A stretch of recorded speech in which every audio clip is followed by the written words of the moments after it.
Well, we got some interesting news and information about Indianapolis. It's Indianapolis and the Jets, part two of the Week 11 preview here on the Audible. Cecil Lammy, Sigmund Bloom, now with more Anthony Richardson. He's back, not just for this game, for the rest of the season. I know what your answer is going to be for Mhm. this, Bloom. The answer is good. Yeah. Well, back to some sort of sanity, right? How many of these stories that we have been watching play out may represent, in the end, some sort of discord between ownership and coaching, or the front office and coaching, or otherwise lack of organizational clarity? I think that's what happened here. And Joe Flacco didn't play well enough to appease the ownership. So we're back to Anthony Richardson. We're back to the plan, and hopefully we can just put all this behind us. I do think that that's good for Jonathan Taylor, and the Jets have been gassed by the run a lot this year. And then maybe you go with Downs. I still think that Downs has had some big games with Anthony Richardson. Uh, Pittman sounds like it's going to be back, so AD Mitchell, dynasty watch, that's off for now. And Alec Pierce as a deep what the heck flex, because again, it's the deep ball. And see, just real quick, I think it's a return to sanity, not just in terms of developing Anthony Richardson, but it's okay. I think we shouldn't wait. There has to be a stat, and there are some stats that do this. But if Anthony Richardson's hitting on deep balls, then if he's missing on short passes, it's going to balance out, because those deep balls are way more important, not just in terms of the production and the yardage, but to have this offense functioning to what the conception is, which was with Anthony Richardson in mind. So, yeah, I think that this could be some sort of rush. The players were behind Anthony Richardson and Quentin Nelson most prominently. So maybe this is going to be kind of like the bump that we see teams get when a coach is fired. Yeah, quarterback's back, and Joe Flacco failed. He had a couple of chances, and he merely failed. Doesn't mean he can't succeed later, but the new information is, yeah, he's kind of checked out in Yeah. those games. So it was like the postseason game last year. It's like, it's just Flacco. It's whatever. And just Aaron Rodgers. It's depressing talking about the Jets. It's Yeah. depressing seeing the national media talk so much and focus so much on a bad team with bad ownership and an old Right. quarterback that's a bad player now. Right. And this one also, again, how many times did we talk about Robert Saleh and differences with the front office over the last few years, Cease? Right. All the Uh, time. Yeah, I mean, All it the it typified this regime. It typified this era. And even though Robert Saleh is not there anymore, it's the same Jets team. And again, it is ownership maybe having too much influence. And also, this is obviously getting pulled into Aaron Rodgers' story. Talk about sad stories. time. Right. Uh, Now, could this be somewhat happy for fantasy? Now, we've seen the Jets, last week, just a total team lack of effort, especially on the defensive side. It's another reason that you like Indianapolis's offense to have a bounce back game. Indianapolis, there's some players that can be exploited in the secondary, and that's going to be with Garrett Wilson and Devontae Adams. Wilson, upside wide receiver 2, Adams, upside wide receiver 3. And then you have to keep playing Brees Hall, right? I mean, you drafted him in the first round, or you made a big trade for him, a buy low trade that may or may not work out. But I think we're more likely to see that this Brees Hall 80, 100 total yards, maybe a touchdown, maybe not. That's who he is. That's the problem. Is the Jets organization is not creating consistent success, so we can't expect it in any given week. Yeah. And any given player. We can't expect a black and blue game. And honestly, the whole show could be about this one because this is the marquee game outside of the Chiefs and Bills game. It's a little bit later. Steelers and Ravens. Let's get it on, man. Steelers and Ravens. How do you slow down King Henry and Lamar and Zay and Mandrews and Bateman and Likely? Like, how are the Steelers going to do that? That's what I'm fascinated about. We'll get to Russell on that side a little bit later, but let's talk Ravens this side because this one, well, it's a playoff preview. It's a AFC championship preview. Like, whatever you want to say, we're going to see this thing probably 2 more times this year. Right? I hope so. I hope so. Football fans should hope so. The best rivalry in football is back. And it's also fitting, by the way, that Seattle San Francisco is this weekend too. Not that rivalry is truly back, but there was a time that those two rivalries, because of how physical the teams were, because of how much emotion they played with, were it was like you could put you could smelt steel by just putting it in between the players, which just turn into magma. It was that much intensity. See, you watch the Steelers Ravens matchups going back to the good old days, like 2007, 2008, 2009. And it was like every play was a microcosm of the game. Every one-on-one clash was a microcosm of the intensity of hatred, but also admiration, mutual respect. And when Baltimore there was a really good quote. I keep seeing this term associated with this matchup, with this rivalry, villains. There's a lot of villains. Both sides just full of villains in this game. It's perfect. And it's Patrick Queen, right? Or is it the Ravens? Because Patrick Queen's saying they didn't even offer me a contract. They didn't even offer me a contract. Yeah, that stings. But then you ask yourself, the team that knew Patrick Queen's game the best decided to not offer him a contract. So they're going to have a plan to, as many people have said this week, put him in a blender. All right. Mark Andrews, Derrick Henry. And the Steelers defense has always contained Lamar Jackson. Or I shouldn't say always, like every single time. But as far as the norm and a team that Lamar Jackson consistently underperforms against, it is the Pittsburgh Steelers. But he's never had Derrick Henry beside him in those games. So are the Ravens going to pants the Steelers in this game? And we've seen them do this. Remember, last year they put 70 on a team. Like, we've seen them do this where they just, like, everything is going to work. Everything is going to work. It's possible. But the Steelers defense also is going to scratch and claw and bite. They lost to Alex Highsmith. Nate Herbig is going to go ahead and, I think it's Nick. They had both the Herbigs. You get it.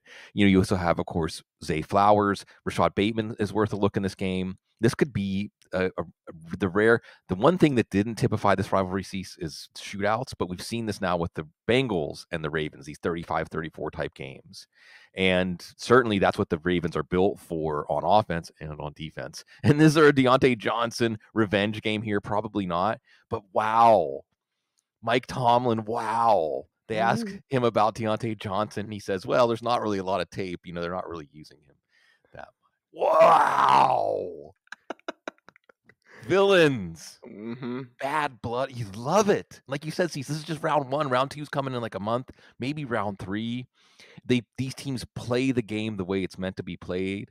The intensity, the emotion, the togetherness of the franchises, top to bottom. This is really, really fun. And as I said, the Ravens are built for a shootout on offense. They're kind of built for a shootout on defense too. Yeah, and that's where Russell Wilson and company can come in, the high-flying, high-wire act. Mike Williams is a what-the-heck flex based on what he did last week. And, of course, George, I mean, my God, everything he does, everything George Pickens does is fascinating. Can they run the ball against Baltimore? Yes. Can they pass the ball against Baltimore? Yes. Where's my Muth at? Yeah, it could be a robust day on that side of the ball too. Yes, this just has the kind of feel of a game where just when the crowd is sitting back down after getting fired up or demoralized by a touchdown, within a minute of the next kickoff, there'll be another touchdown or there'll be another play down to the 5-yard line, because the Steelers now with Russell Wilson looking like maybe not prime Russell Wilson, but Russell Wilson before we thought, well, he's not the quarterback anymore that's going to lead a team to victory. He looks like he could be that guy. And with George Pickens and with Mike Williams and with Calvin Austin, those are the guys you want. I mean, you want to clear out. You are on forward verts and let Russell Wilson run around back there until he can uncork a deep ball or establish the run. Now, Najee Harris is banged up. This is a Jalen Warren game. And then Muth in the middle of the field. Absolutely. This is a potential big game. I wouldn't be surprised if we see Pat Freiermuth with something like 8 catches for 100 yards and 2 touchdowns in this game, because the middle field is going to be open, because the Ravens are going to be trying to take away the deep ball after what you see Russell Wilson doing, hitting that 32-yard touchdown on 3rd and 9 to Mike Williams. And I brought up the Seattle-San Francisco rivalry because Russell Wilson is used to these kinds of games. And they're the kind of games, there's the scoreboard and then there's the number of injuries. We talk about the Detroit hangover this year. Well, these teams have the rivalry hangover. So it's just that intense. Russell Wilson's used to that. So this is a game, Cease, this is a game until we get to like less than 3 minutes in the fourth quarter. I don't care if it's 14-point deficit, 21-point deficit. We could see this game go 28-7. Some team jumps out to the lead, and then this 45-42 final score, and you're not sure which team is going to win. This is really, really exciting, and you can feel the NFL shifting into that next part of the calendar of the season, because we got Philly, Washington, we got Baltimore, Pittsburgh, and like you said, we have a marquee game in the late games. So buckle up. Yeah, it's going to be a great day. Falcons Broncos is next. Less exciting than the game we just talked about, but Kirk Cousins has a ton of weapons to go to against a Vance Joseph defense where they could use Kyle Pitts. That would be there. They could use Bijan Robinson as a receiver out of the backfield. That'd be there. Now, Drake London versus PS2, there's a conversation there. Riley Moss versus Darnell Mooney. There's a conversation there. Tyler Algier is always running around with some power. The Broncos defense is swarming, but they are weak in spots. And where they're weak, the Falcons are strong. Yeah. Yeah, I think you're going to see Atlanta have success. Was Atlanta, Denver the one? Is that the one when Elway pinwheeled in the air? No. That was Super Bowl 32 against the Packers. That was Super Bowl 33. They just ran them out of the building. All over everything. Yeah. Yeah. Should have been Gary Anderson in Minnesota, but And I think they would have lost to Randy Moss and those guys. Now, all my buddies from that team were like, no way we'd lose. But I'm like, nah, you probably would have lost. Yeah, it was a good team. Tough defense, but like you said, the weaknesses of Denver's defense match up with some strengths. And I think Darnell Mooney's a better play than Drake London in this one. You mentioned PS2. And Drake London's the kind of wide receiver that Patrick Surtain can just kind of blot out. That's not to say anything, not to take away from Drake London's game. It's just that his skill set and his traits match London, that kind of a classic big X receiver who wins at the catch point. It's Bijan Robinson. I was on a show this week with Matt Kelly, and he said, is Bijan Robinson the next Christian McCaffrey? Is Bijan Robinson's the next LaDainian Tomlinson? And this is a game maybe to use him. Like, speaking of a guy who had some good games in Denver over the years, like get him 32 touches. Have him catch 8 balls and run the ball 24 times. Why not? I think that he's really ready.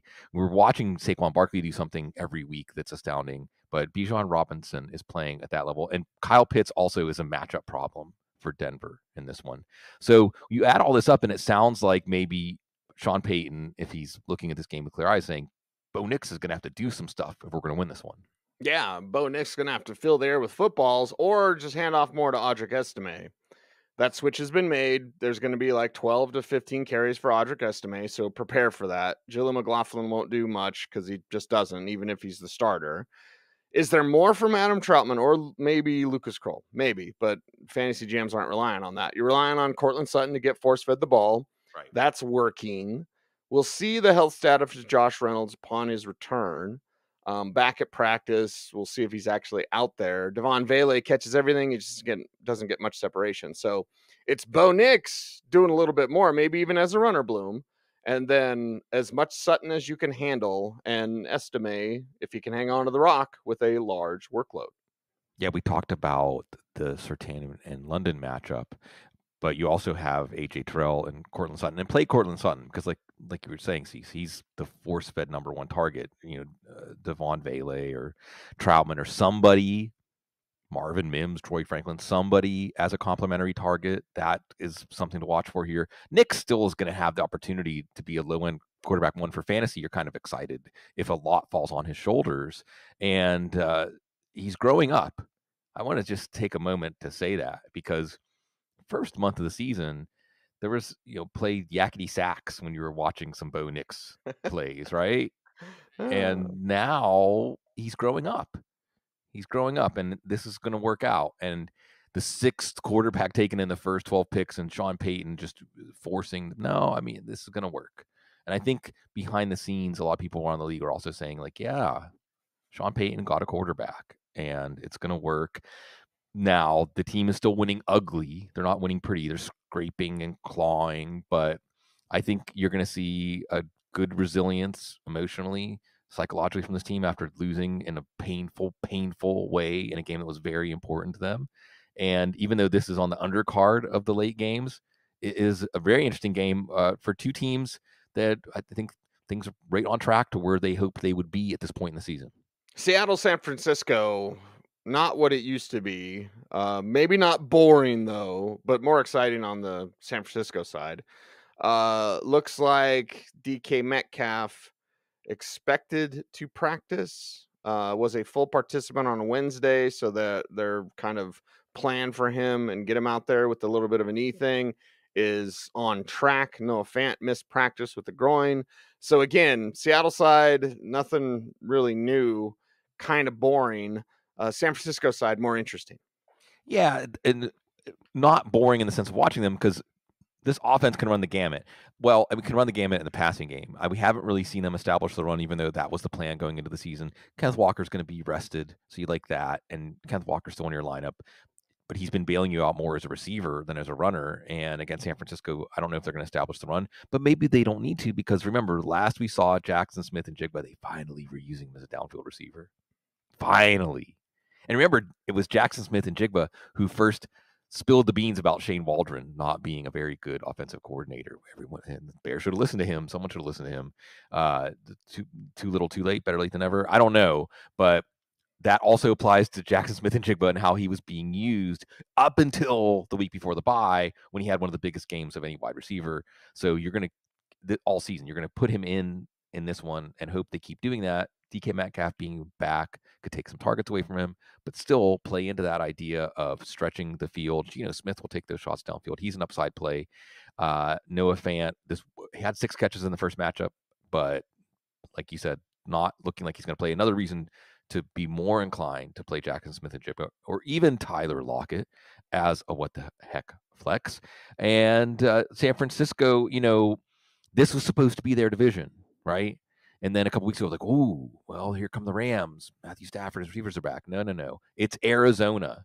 They had to see what Arizona's on bye this week, but you can't lose this game if you're San Francisco and expect to keep up with a surging Arizona team. So this is going to be a very important game. San Francisco's lost some games that they should have won. They can't afford to lose this one. Yeah. Let's talk San Francisco side. More interesting because George Kittle's dealing with a hamstring. We're recording Thursday morning. He didn't practice on Wednesday. We're recording Thursday morning. Christian McCaffrey was limited on a Wednesday. So San Francisco, this one's at home. These two teams still hate each other. It's not what it used to be.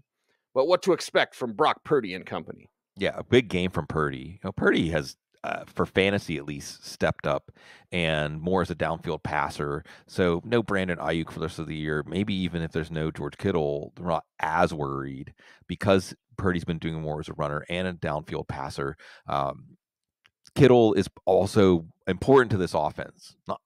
Kittle and Trent Williams are the real MVPs of this offense. So if Kittle can't play, it does take some edge off of the upside, but not enough to take Juwan Jennings out of the lineup, at least as a wide receiver 3 flex. And I don't know, we haven't said enough fanfare. Like Juwan Jennings has arrived. He's arrived as a good starting NFL wide receiver. And the 49ers have a good problem. Deebo Samuel is under contract next year. It's just a question of, I think, if they can find a trade partner, because now they have Pearsall, who's a great fit, and they have Jennings, and they have Ayuk locked up. So Jennings is not going anywhere, though, for fantasy, especially for the rest of this year. And then Deebo's the number 2, and Pearsall would be more of a what the heck flex. But I think that Pearsall, maybe we will see him grow as we go down the stretch here on a passing team. But I'm excited because this is really anyone's division, including Seattle. Hey, if you're Seattle and you can go into San Francisco and win, you're not out of it. No one. I think the Cardinals have a 1.5 game lead on the last place team, which is Seattle. 4 games down, 3 games to go. 2 of them are exciting. But before we get to the second half of this slate on part 2 of the Week 11 preview, I want to tell you about our Black Friday sale at footballguys.com. It's not too late to dominate your league with Football Guys. Right now, Football Guys is offering 20% off the first year on all premium subscriptions. Fantasy playoffs are almost here. Don't miss out on winning your league. Grab a Football Guys premium subscription at a big discount, and let's crush your league. Also, we have a merch store with Audible gear and a Sorry Joe shirt that everyone needs to have. Merch store is 20% off all items. So check us out. It's our Football Guys Black Friday sale, available at footballguys.com. KC and Buffalo, let's get it on. Yeah. I mean, there it is right there. And we know what Kansas City's going to try to do. We know they have DeAndre Hopkins to do a little bit more. I think Buffalo might have a thing or two to say. So again, Yeah. kind of like the last game, let's get the Chiefs out of the way. All due respect. Yeah. Yeah. Yeah. So we can talk about Buffalo trying to beat that ass. Yeah, and this is a game that maybe is more interesting as an NFL game than for fantasy. And Sure. if you just look in the crystal ball, Cease, thinking about all the years of NFL football we've watched, this is a game, and I know undefeated season's great, and 1972 Dolphins, crap, pop the champagne, whatever. But this does feel like a game where Kansas City, Denver played them straight up last week. And that's not to take away anything from Denver, but Buffalo has more to deal with than Denver. And Buffalo, this is a lot more important game to Buffalo than it is to Kansas City. Especially if Buffalo wants to entertain any chances of being the number one seed. They have to win this game. Whereas Kansas City can lose this game and still control their destiny, including being the number one seed and having the road to the Super Bowl go through Arrowhead. And also, New England Patriots, 2007 New England Patriots loom, where I think Andy Reid's smart enough to know this, that if you keep having to get up every week to try to go 17-0, 16-0, then you're losing some of the reserve tank that you're trying to save for the playoffs. So I wouldn't be surprised to see Kansas City get blown out in this game. I wouldn't be surprised to see this game be like 34-13 Buffalo. But if Kansas City is going to keep up in this game, they get Juju Smith-Schuster back. So we're going to see how the target split goes with Juju and Hopkins and Kelsey out there. And the three veterans maybe could play some catch and catch. Maybe you get Patrick Mahomes in like a fast break kind of style because Kareem Hunt's not getting it done. Isaiah Pacheco will be back in a few weeks. Kareem Hunt's still being in your lineup as a flex play, maybe even a running back too. But Buffalo defense has been pretty good. And I think that, again, this is a game. See, so you said it last week. You're like, save it for the playoffs because Buffalo can go in and just push Kansas City around and like, yeah, we're going to get them this time. And Kansas City's like, no, this is just all part of the plan. Yeah, exactly. You saw Pat Mahomes celebrate after the Broncos win. Again, an improbable win, but it's like, okay, dude, you Right. know what it's like to win the Super Bowl. Don't act like you win the Super Bowl when you beat a 500 Broncos team. Now the Bills are ready to beat that ass, Joe. Sorry, Yeah. sorry, stop talking about all the ass talk, buddy. Sorry, Joe. But yeah, that's what they're gonna want to do. That's what they could do. I think a lot of people like us, we're kind of expecting Buffalo to do that. Can you do it when it matters most, though? That's Yeah. the thing. Yeah. And we'll see if Amari Cooper's back. He's a what the heck flex if he's back. Khalil Shakir should be in your lineup in PPR leagues no matter what. But then, maybe we aren't going to see Dalton Kincaid. I don't know. Maybe we'll see a little more Dawson Knox as what the heck tight end play. You're replacing Trey McBride in your lineup. James Cook upside play here for sure, picking up some of the slack. But we'll see some Curtis Samuel, see some Mac Hollins. These are the guys that Josh Allen will be throwing to. And I guess if you're looking for a really strong positive argument, if Buffalo wins and you don't want to be cheapened because Kansas City doesn't need this game, it's look at what Josh Allen is doing without different pieces of his offense. If they can just get everybody healthy for the playoffs, now you're talking, because while there's not any true stars in this offense, they are a lot of disparate elements that can be used in a lot of different ways. And Josh Allen seems to be getting it, and Joe Brady seems to be getting it. And we've seen, much like Patrick Mahomes, Josh Allen, sometimes he needs to be more of a runner. Sometimes he's more of a short range passer. Sometimes he's passing more downfield, and he's morphing from game to game into the quarterback he needs to be to carry the team, which is pretty exciting. As yes, he can get even better. And this game is going to be one we're really going to look forward to watching. And it's perfect too, because it's the fall, daylight savings time. Like while this game is on, it's going to get dark, right? It's going to go from light to dark, the classic East Coast afternoon game. A lot of great memories. Yeah, somewhere Jerry Jones is like, can we get some more of those games where it's dark? Cincinnati and the Chargers next game up, a couple of games ago here as we wrap things up today. And with the Bengals, it's just watching T. Higgins' practice status. He's missed 3 games. He's back in a limited fashion. If he's out there, what does that mean for Joe Burrow and company? And you want to see Burrow win. I mean, as a football fan, speaking about the bracket here, and this is the AFC playoff bracket. It's a quarterback matchup, Burrow against Herbert. Even if T. Higgins isn't back, Burrow is a good low-end quarterback one play, although the Chargers defense is good. Chase Brown, league winner. Jamar Chase, league winner, whether or not T. Higgins is out there. Maybe if he's not out there, then it's more Mike Gesicki. But you saw Tanner Hudson also the target on the play to win the game, but there were penalties. Poor Cincinnati, another tough matchup. And, Cincinnati might be the best team that could miss the playoffs, but still win the Super Bowl if they can just get to the playoffs. That shows you how good Joe Burrow is. Yeah, that shows you how good that team is and how much talent they have. Up against the Chargers, who have now with more Will Dissly and maybe more Gus Edwards as well. So things looking a little bit different for the Chargers as Dissly emerges and as Edwards gets healthy. Basically, you look and say, all right, Chargers, what are you going to do this time at home? Tough Cincy team might have to put the foot on the gas a little bit more. Yeah, this is a game like we want to see a quarterback duel. So Joshua Palmer, Quentin Johnston, they're wide receiver 3, what the heck flex type plays. Ladd McConkey, maybe even a wide receiver 2, if it turns into a quarterback duel. And then there's J.K. Dobbins, who you're going to play, but watch Gus Edwards, who was on injury report, but looked pretty spry, full of burst last week. So could that reestablish the running game, more of what they were picturing to open the season, those two powerful backs, one a little more nimble, one a little more powerful. Cincinnati, maybe a bit of a hangover again with this Baltimore game. At least it's a Thursday game, but they're going to face a very physical Chargers team on the road. Yeah, Monday Night Football, not great, Bob, but let's talk about it. And it looks like Nico Collins is practicing, right, Bloom? What's our latest there? So happy for John Mechie. Nobody started him last week, but it's like so happy he gets in the end zone and does this stuff for the Houston Texans. So we know the Texans will want to win on the road against Dallas, Texas versus Texas. Yeah, they will because the Cowboys are terrible. But how will they get the victory? Right, trap game? No trap here. This should be a pretty easy game with Nico Collins back. Massive game for him. Tank Dell actually can help Tank Dell, honestly. Collins being out there. Joe Mixon, your number one running back play. CJ Stroud, even a solid play here because Dallas is folding up shop.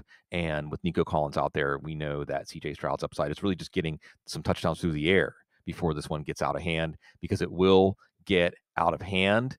And I guess it's just the football gods way of teasing Jerry Jones that when his team is probably at the worst point they've been, I don't know how long. I mean, pre-Tony Romo era, I mean, it's bad. This is as bad as it's been for Cowboys fans. A real nadir, a real bottom out moment on Monday Night Football. It's where they at least had Quincy Carter back then. Right. You know what I mean? Chad Hutchinson. There you go. Let's talk Cowboys, I guess. This can be fairly quick. Right. Poor CD Lamb. I mean, you play him. Jake Ferguson is probably better as depth. Rico Dowdle's a what the heck flex. And, this is it. I mean, this team is headed for a top draft pick. And I don't know. In some ways, it's not surprising at all they ended up here, Cease, right? I mean, they've ended up where they were when we were taking them seriously, in spite of the management, in spite of the ownership, just because of the players. And when the players aren't there that have been carrying the team, you see what's left, and it's not much. Not a lot. Okay, that's a wrap for part 2, Week 11 preview. Cecil Lammy, Sigmund Bloom on the Audible. Check out footballguys.com. Make sure to like, comment, share, subscribe, hit the notification bell so that you never miss a vid. And we appreciate you very much for that. He's Sig, I'm Cease. We are the Audible. Watch the videos. Stay tuned and stay frosty.